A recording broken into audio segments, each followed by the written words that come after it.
एक समय पार्वती जी ने शंकर जी से हाथ जोड़कर प्रश्न किया, हे महेश्वर, मेरे बड़े सौभाग्य हैं जो मैंने आप जैसे अर्धनारीश्वर पति का वरण किया। क्या मैं यह जान सकती हूँ मैंने ऐसा कौन सा पुण्य किया? अंतर्यामी हैं, मुझ दासी को ये बतलाने की कृपा करें। पार्वती जी की ऐसी प्रार्थना सुनकर शिव जी बोले, हे प्रिय, तुमने अति उत्तम पुण्य का संग्रह किया था जिससे तुमने मुझ जैसा पति पाया। वह अति गुप्त व्रत है, यह पर तुम्हारे आग्रह पर प्रकट करता हूँ। वह यह है कि भादों की शुक्ल पक्ष की तीज का व्रत हरितालिका के नाम से प्रसिद्ध है। यह व्रत जैसे तारागणों में चंद्रमा, नवग्रहों में सूर्य, वर्णों में ब्राह्मण, वेदों में शाम, इंद्रियों मन रूप, ऐसा यह व्रत श्रेष्ठ है। जो तीजा हस्त नक्षत्र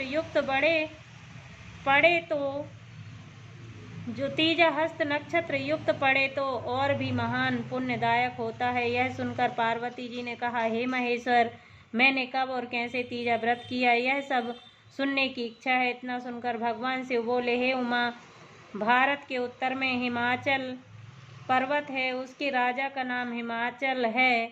वहाँ तुम रानी मैना से पैदा हुई थी। तुमने बाल्यकाल से ही मेरी आराधना प्रारंभ कर दी। कुछ उम्र बढ़ने पर तुमने हिमालय की दुर्गम गुफाओं में जाकर सहेली सहित मुझे पाने हेतु तप आरंभ कर दिया था।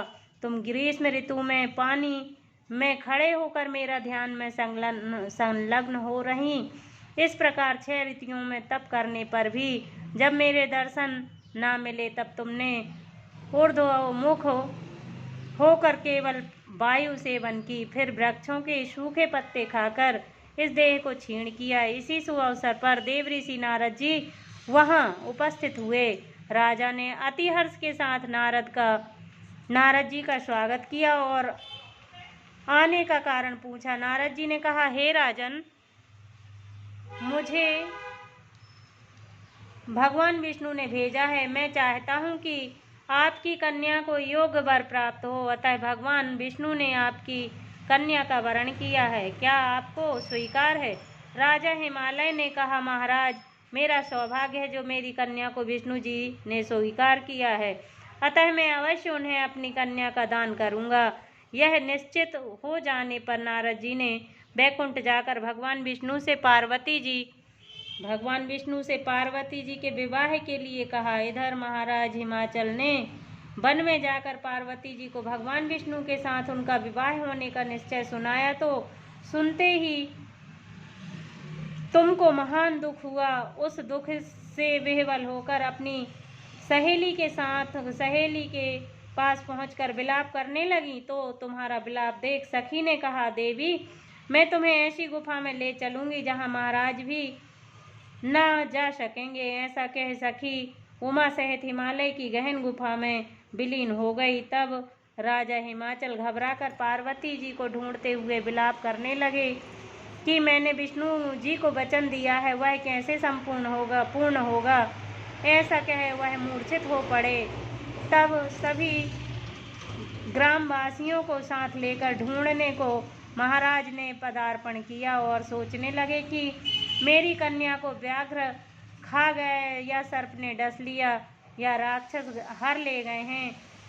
उस समय तुम अपनी सहेली के साथ ही गहन गुफा में पहुंची। बिना अन्न जल के मेरे इस व्रत को आरंभ करके नदी की बालू की शिव प्रतिमा स्थापित कर विधिवत वन पुष्पों के पूजन करने लगी।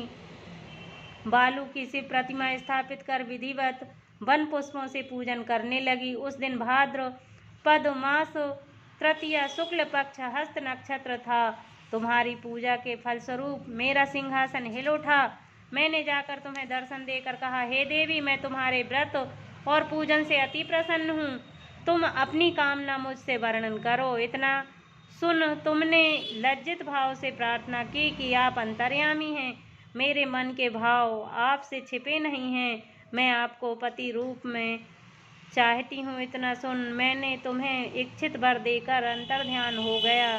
इसके बाद तुम्हारे पिता हिमाचल तुम्हें मंत्रियों से ढूंढते ढूंढते नदी तट पर गए, मूर्छित होकर गिर पड़े। उसी समय तुमने मेरी बालू की मूर्ति विसर्जन हेतु नदी पर पहुंची। तुम्हें देखकर हिमाचल अति प्रसन्न होकर बोले, उमा तुम इस भयानक वन में कैसे चली आई, जो अति भयानक है, जहाँ मनुष्य के प्राण संकट में पड़ सकते हैं। हे पुत्री, इस भयंकर वन को त्याग कर अपने घर को प्रस्थान करो। पिता के वचन सुन। तुमने कहा, हे पिताजी, आपने मेरा विवाह भगवान विष्णु के साथ स्वीकार कर लिया है, इससे मैं इसी वन में रहकर अपने प्राण त्याग दूंगी। ऐसा सुनकर राजा हिमाचल खुश हुए और बोले, हे पुत्री, शोक मत करो, मैं तुम्हारा विवाह कदापि विष्णु जी के साथ न करूँगा।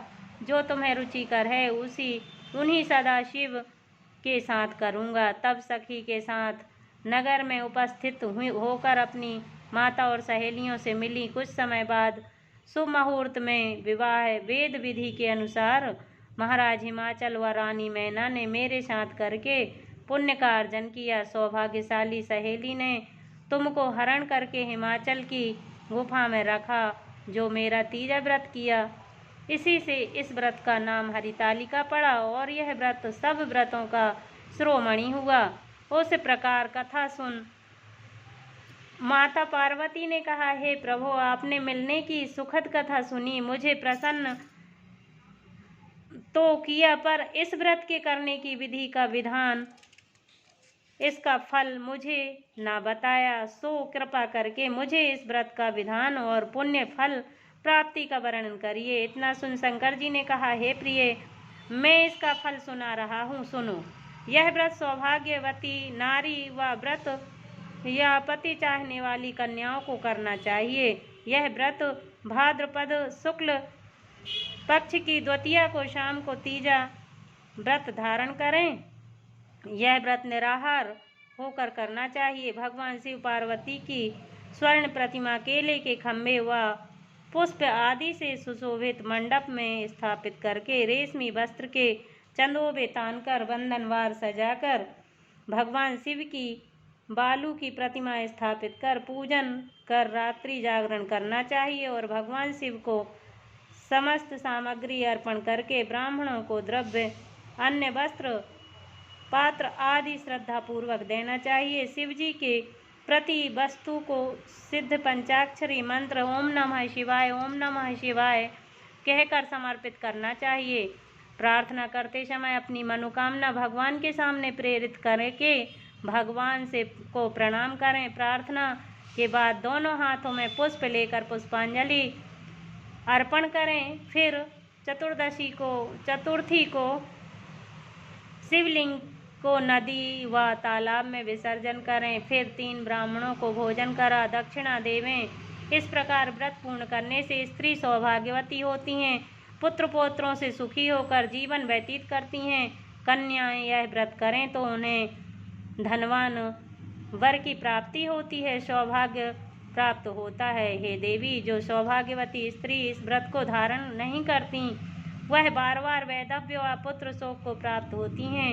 जो स्त्री तीज के दिन व्रत रहकर चोरी से अन्न खाती हैं वह सूकरी का जन्म पाती हैं। जो जल पीती हैं वह जोंक का जन्म पाती हैं और जो दूध पीती हैं वह सर्पणी का जन्म, और जो मांस खाती हैं वह बाघनी होती हैं। जो स्त्री इस दिवस सोती हैं वह अजगर की योनि पाती हैं। हे उमा, जो स्त्री अपने पति को धोखा देती हैं वह मुर्गी का जन्म धारण करती हैं, और जो स्त्री इस व्रत को श्रद्धा पूर्वक विधि पूर्वक करती हैं वह सुंदर पति को प्राप्त करती हैं। वह दूसरे जन्म में तुम्हारे समान स्वरूपवान होकर इच्छित वर को प्राप्त करती हैं, इसी संसार में सुख सौभाग्य को भोगती हैं। बोलो शंकर भगवान की जय, पार्वती मैया की जय।